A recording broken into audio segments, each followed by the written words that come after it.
Another issue that's probably not real high on the radar screen, but something I've had an interest in for a long time and never have been able to figure out how to make a difference, and that's the democracy in Burma. At last year's budget hearing, I asked you about the administration's plan to counter Chinese influence in Burma. A year later, I still don't see a coherent strategy on that.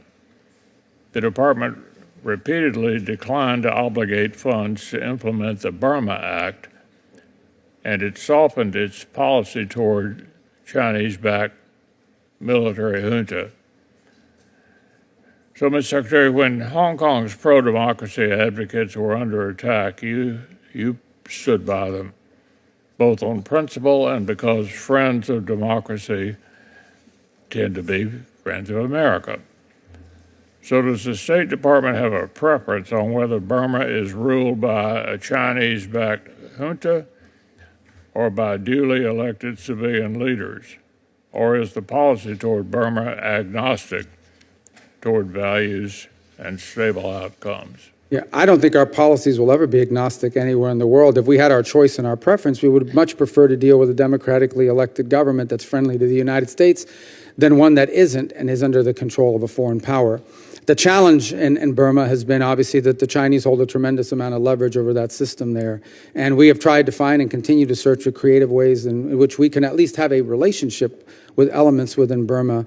But it's been a hard nut to crack, obviously, because both the regime that's in place has been brutal in the way that it's governed, and because the amount of leverage and influence that China has over them. So we continue to seek opportunities to change that dynamic. And maybe there's in baby steps, maybe that's in leaps. You never know when history provides a unique opening and an opportunity.